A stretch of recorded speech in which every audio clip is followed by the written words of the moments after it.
Estamos no Facebook como CBN Grandes Lagos, dê o seu joinha, curta e compartilhe os nossos vídeos. Aqui no estúdio estou mais uma vez com o Dr. Abdiel Ciprian e a gente vai bater um papo aí sobre assunto bastante polêmico. Primeiramente, muito bom dia, doutor. Olá, Fabrício, bom dia a todos os ouvintes da rádio CBN Grandes Lagos. Bom, doutor, a gente começa falando sobre uma decisão que deve sair no próximo dia 20 de fevereiro. O Supremo Tribunal Federal vai decidir sobre a prisão domiciliar de mulheres grávidas e mães de crianças até 12 anos. Tem uma ação, será analisada, que caso seja julgada aí procedente, mulheres submetidas à prisão cautelar que ostentem a condição de gestantes ou sejam mães de crianças com até 12 anos de idade serão soltas. Uma decisão que cabe ao Supremo e ela é bastante polêmica, né, doutor? Sim, Fabrício, com certeza. É uma decisão de suma importância aí em âmbito criminal, até porque esse habeas corpus coletivo que foi impetrado visa o benefício à condição de mulheres gestantes, mulheres que estão ali, a gente chama no estado puerperal, ou seja, acabaram de dar à luz a criança, ou até mesmo mães com crianças com até 12 anos de idade, certo? Lembrando que existe aí dados do Infopen, que é o Levantamento Nacional de Informações Penitenciárias, que cresce a cada ano o número de mulheres que estão encarceradas. Em 2014, o último dado realizado em 2015, mostra que existia no Brasil já 37 mil encarceradas. Ou seja, são mulheres entre 18 e 29 anos que praticam aí o tráfico ilícito de entorpecentes, carregando aí em partes íntimas o seu corpo, fazendo com que venha se beneficiar, até mesmo trazendo aí alimentos para os seus filhos, né? Certo. Nesse caso, tá falando aí, seria a soltura de todas as mulheres que têm ou estão, como disse, né, têm filhos até 12 anos e também mulheres grávidas, ou é alguma situação específica, né? Elas têm que estar em alguma situação. Por exemplo, se tiver condenada, não. O que está sendo discutido é o seguinte, Fabrício, existe a prisão aí cautelar, a medida cautelar às vezes aplicada, que seria o quê? Uma prisão temporária, uma prisão em flagrante, onde esta mãe é pega praticando o ato ilícito e muitas das vezes o juiz, ao analisar cada caso, acaba por si só aplicando a pena preventivamente a esta mãe, sendo que esta mãe às vezes acabou de dar à luz, está ali no seu estado puerperal, ou até mesmo tem 2, 3 filhos até 12 anos de idade. Lembrando que o Código Penal, no seu artigo 318, nos incisos 4 e 5, fala que tanto a gestante quanto a mãe com crianças até 12 anos de idade podem ser aplicadas a ela a prisão domiciliar com monitoramento eletrônico, que foi até uma discussão aí que houve em relação à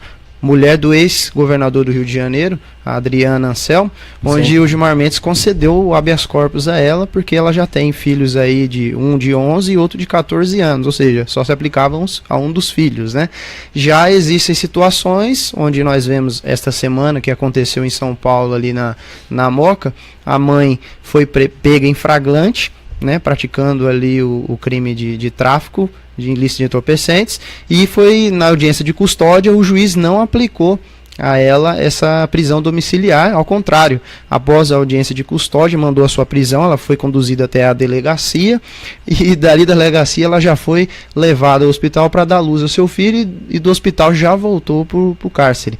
Ou seja, ali ela se encontrava em situações com falta de higiene, né, situações precárias, inclusive até os próprios policiais militares doaram por conta própria ali fraldas para aquela criança, ou seja, é uma situação que condiz com os princípios constitucionais da razoabilidade e o princípio da dignidade humana. Então, é uma questão que é muito complexa, polêmica, né? A gente com tem, certeza. Inclusive, o parecer do Ministério Público Federal, que inclusive é uma subprocuradora-geral, Cláudia Sampaio Marques, ela foi contrária ao habeas corpus, porque ela ressalta a inviabilidade da concessão do benefício de maneira tão ampla, o que para ela vai incentivar a prática de crimes por parte das mulheres especialmente no meio do tráfico ou mesmo a busca pela maternidade apenas para garantir a prisão domiciliar. Isso também é preocupante. A gente entende o lado, claro, da mulher. Muitas vezes, né, a mulher acaba entrando na questão do tráfico por conta do marido, que está preso para ajudar.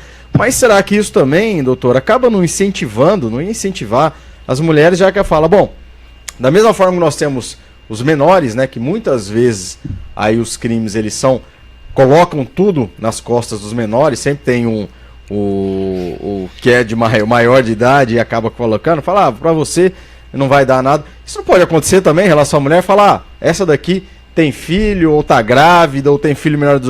então vamos aliciá-la para o tráfico, para o crime, porque ela não vai ficar presa. Não corre esse risco, como disse, pelo menos esse é o entendimento da subprocuradora-geral do Ministério Público Federal, Cláudia Sampaio Marques.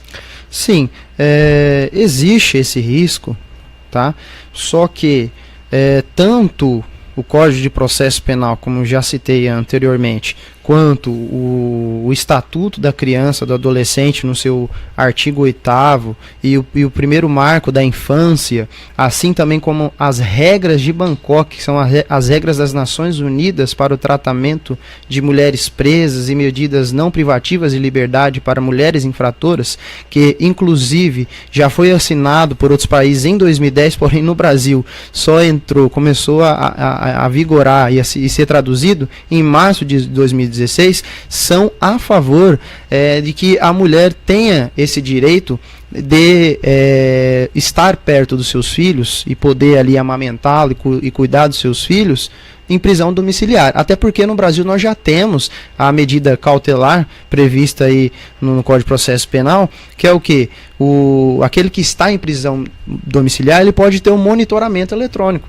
Assim como se a mãe necessitar se distanciar, sair da comarca onde ela foi condenada ali, onde ela já está cumprindo a sua pena de prisão domiciliar, ela tem que informar o juízo que ela ir lá se retirar, pedir autorização ao juiz, tem horário para voltar para casa, não pode ficar até altas horas na rua e também em outros lugares, bares. Então são medidas que podem ser aplicadas a essas mulheres e podem garantir a segurança pública e o bem da sociedade.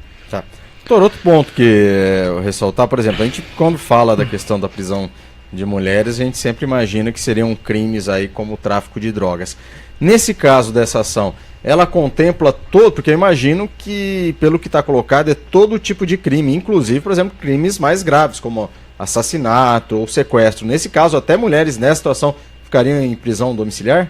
Isso mesmo. Tanto é que o exemplo citado da Adriana Anselma, a mulher do ex-governador do Rio de Janeiro, ela foi condenada aí, por associação criminosa e lavagem de dinheiro. Ou seja, né?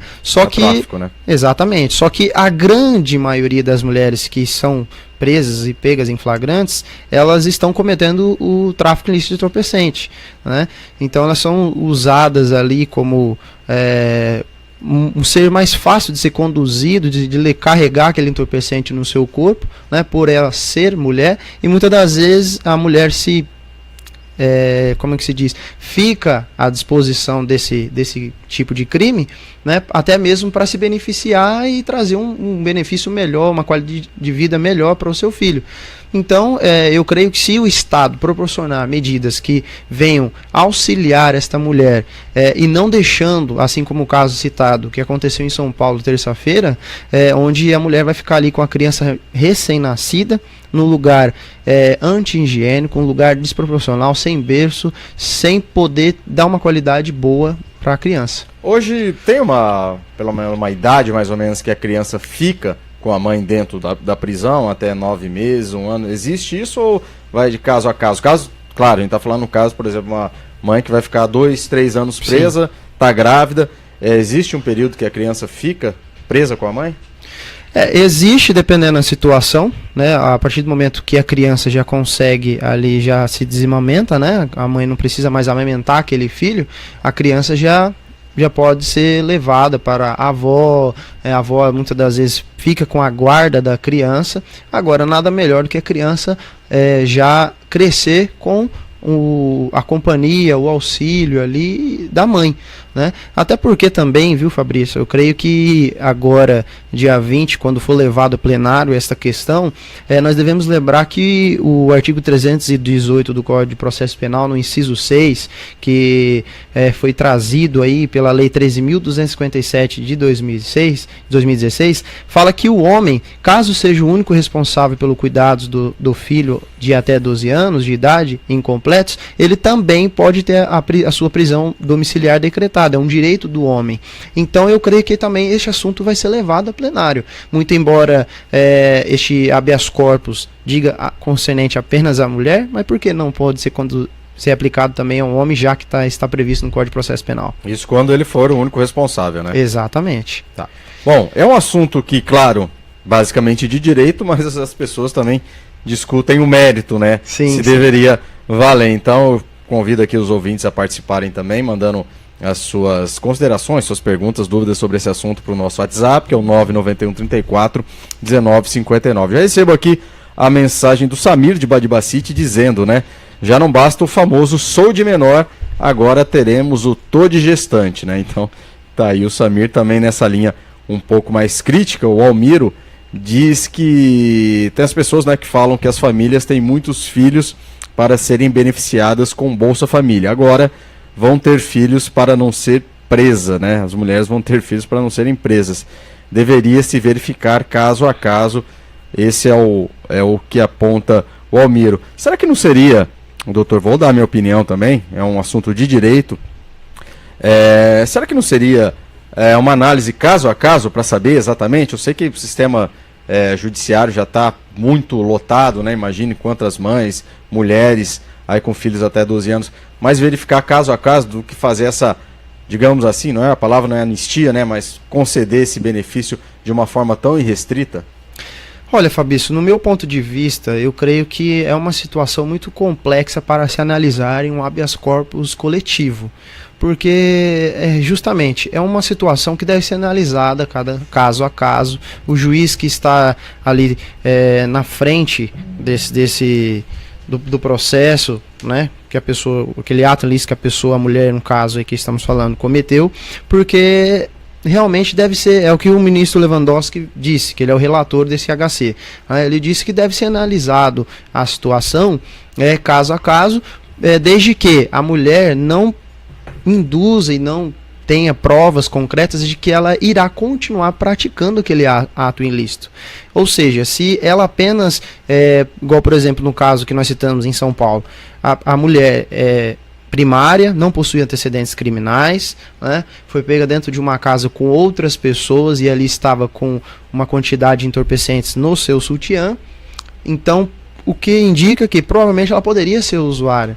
Então, será que seria necessário a aplicação daquela prisão preventiva naquele momento? Será que o mais viável não seria ela com seu filho recém-nascido numa prisão domiciliar até que ela venha a ser julgada e tenha o direito à ampla defesa e ao contraditório, como determina a nossa Constituição e o Código de Processo Penal? Seria um caso isolado que poderia Exatamente, ser analisado, né? Então, no caso dela, nós vemos que infringe e muitos direitos humanos dela, principalmente o princípio da dignidade da pessoa humana.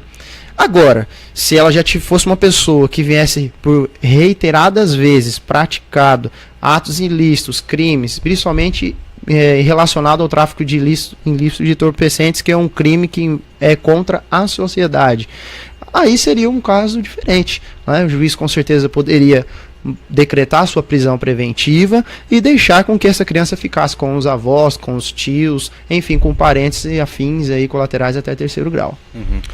Nesse caso, essa ação está sendo movida pela Defensoria Pública da União, né? E tem também aí o auxílio das defensorias públicas de todos os estados. Eu não cheguei a ver o habeas corpus, né, o pedido, mas como disse, é um habeas corpus coletivo. Isso. Esse habeas corpus, ele contempla também, inclusive, eu fico imaginando o seguinte, se a partir de agora, então, mulher que tem, que é presa, né, tem a prisão em flagrante, esses casos que ela não está condenada, se ela tem um filho com menos de 12 anos, se ela está grávida, ela vai ficar em prisão domiciliar. Mas, e pessoas reincidentes? Ela vai para a prisão domiciliar, ela vai lá, pega em flagrante de novo, vai para a prisão domiciliar.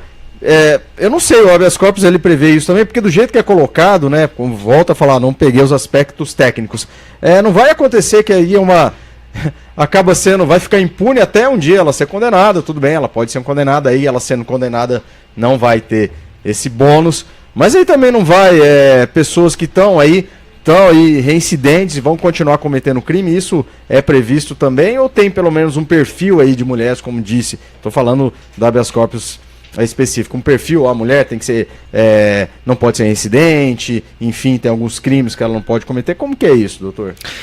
Pelo Código de Processo Penal, não existe requisitos para que seja concedida a prisão domiciliar para a mãe gestante ou mãe que está no estado puerperal ou a mãe que tem um filho aí até 12 anos. Não interessa nem o crime que ela cometeu.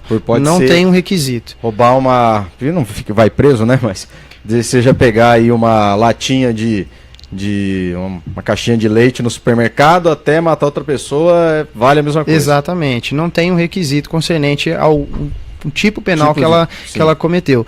Agora, por exemplo, o decano do Supremo, o ministro Celso de Mello, ele reconheceu que a jurisprudência da Corte é contra a concessão de habeas corpus sem o nome dos pacientes pela dificuldade de expedição de salvo-conduto, porque a Defensoria Pública da União impetrou este habeas corpus coletivo, né, e deixou de qualificar ali quais seriam os pacientes, né? Aí, o que aconteceu?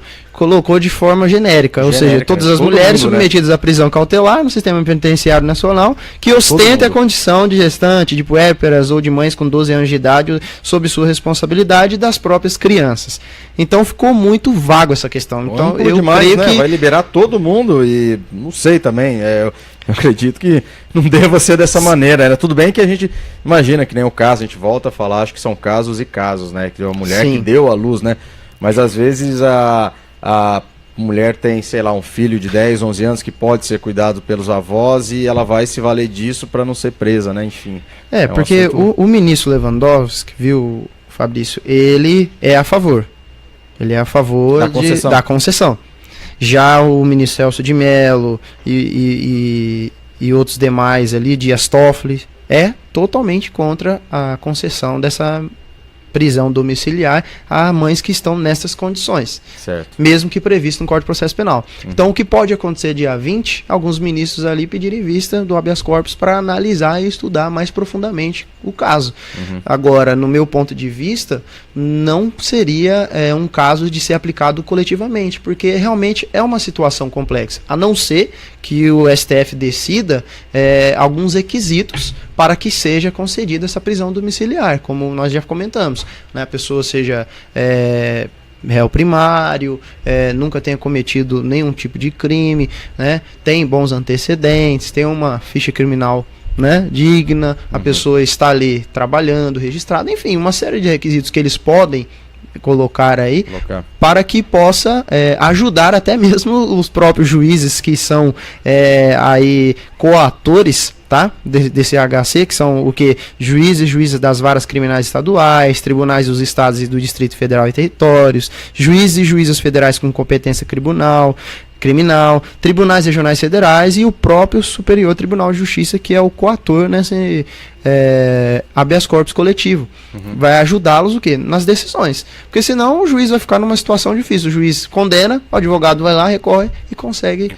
Né? Mas nesse caso não era o certo ter uma lei específica, porque ainda que haja uma modulação por parte do Supremo, dele citar alguns critérios, aí não cai naquela do Supremo tá legislando, já que a lei ela não faz, né? A lei ela acaba sendo indistinta nesse ponto, né? E nisso que a Defensoria Pública está se apegando. Aí não será que talvez não fosse discutir uma lei no Congresso para ver quais situações? Como que o senhor vê, doutor? Poderia. Até porque essa lei do marco da primeira infância, que foi a lei 13.257 de 2016, é uma lei recente que inclusive incluiu aí no Estatuto da Criança e do Adolescente essa questão de beneficiar a mãe gestante, e também incluiu no artigo 318 do Código de Processo Penal. Foi uma lei muito vaga, porque como estamos comentando, não existem uns requisitos, né? Então, por exemplo, se crimes de condenação até 4 anos e a mãe não possui antecedentes criminais, então, dependendo da situação do caso, aplicar a medida da prisão domiciliar e uma medida cautelar para que possa acompanhar e dar uma segurança jurídica maior para a prisão domiciliar. Porque é lógico que se caso a pessoa é reincidente naquele tipo penal, crime, né? Provavelmente, na hora que for aplicada a prisão domiciliar para ela irá continuar praticando o ato ilícito. Certo, até já se ela tivesse salvo-conduto, que ela imagina, né, que vai ter o salvo-conduto, se não tiver uma restrição, falar, vou continuar, vai ser flagrante, é uma cautelar, né, quando a gente fala prisão cautelar, volta a falar, quando não existe, aí é a condenação, ela vai continuar praticando, né, se não tivesse a restrição, então ela vai comentar 2, 3, 4, com a certeza da impunidade agora... até pior do que acontece hoje com os menores de idade, né, que pelo menos quando são pegos, aí são encaminhados à Fundação Casa, nesse caso vai ser um salvo-conduto até ser condenada. Exatamente. Ou até o filho passar dos 12 anos, né? Se bem que, no caso, por exemplo, inclusive a Adriana Anselmo, né? Exato. A ministra do STJ mandou prendê-la novamente agora dia 8 de fevereiro. Não sei se é por conta desse julgamento do STF que ela já está confiante de que o STF não irá conceder este benefício, mas, né, como se diz, se o filho dela tinha 11 anos ano passado, né, provavelmente ele já iria completar 12 anos agora. Tem que voltar, né? Então é uma situação totalmente complexa, principalmente para o juiz. Eu não digo nem para o advogado, nem para a mãe, né, nem para os policiais militares, a segurança pública em si. Eu digo que é mais uma questão que envolve mais o juiz na hora de decidir se vai ou não aplicar a prisão domiciliar. O juiz fica naquela insegurança, até porque essa prisão cautelar ela é dada logo no início do processo. Então ali muitas das vezes há uma audiência de custódia, no caso da mãe que é pega em flagrante, e é levada até a audiência de custódia. Muitas das vezes aquela mãe não tem condições de contratar um bom advogado para ali tentar ajudá-la, explicar a situação, se defender e ter a benese da prisão domiciliar, e acaba sendo o juiz nesse caso acaba aplicando mesmo a prisão cautelar. Deixa lá. O Márcio Balducci manda aqui a mensagem aqui, nosso ouvinte, dizendo, né, prisão de grávidas, e fala justamente isso. Parece-me que o assunto só teve atenção, só voltou ao foco pelo fato da ex-primeira-dama do Rio de Janeiro estar entre as possíveis favorecidas, né? Quantos recém-nascidos foram criados por algum tempo nas prisões? E Márcio, né, naquele caso ainda da Adriana Anselmo, não era nem recém-nascido, né, era um filho de 11 anos, mas realmente isso ganhou uma grande repercussão após isso. Também a gente recebe aqui pelo Facebook o Geraldo Pancieira, dizendo, né, vai oficializar que o crime compensa e vai perpetuar a espécie. Também mandar um abraço para o Luiz Fernando da Costa, mandando um bom dia aqui, acompanhando a gente pelo Facebook, Marcelo Correia, a Karen, o Lloyd Souza. Então, obrigado aí por estarem conosco. Bom, doutor, mais alguma consideração? A gente já está aí no final sobre essa questão. Dia 20, então, vai ser analisado com a possibilidade de ser adiado, né, por ser muito polêmico. Sim, com certeza. Eu creio que os ministros aí, alguns ministros irão pedir vista desse habeas corpus coletivo e vai demorar um pouquinho aí para ser decidida esta questão. Lembrando que é uma questão de suma importância para o judiciário, é uma decisão que irá trazer maior clareza, principalmente ao artigo 318 do Código de Processo Penal, e esperamos que seja uma decisão que traga os requisitos fortes e principais que ajudem aí a trazer uma segurança jurídica e segurança pública para a nossa sociedade. Sem dúvida. Doutor, muito obrigado, doutor Abdiel Ciprian, aqui com a gente mais uma vez. Obrigado aí pelas informações, né, pelo esclarecimento, e vamos aguardar esse julgamento do dia 20. Forte abraço. Eu que agradeço. Bom, agora 10h31, a gente vai para o intervalo, em seguida, repórter CBN.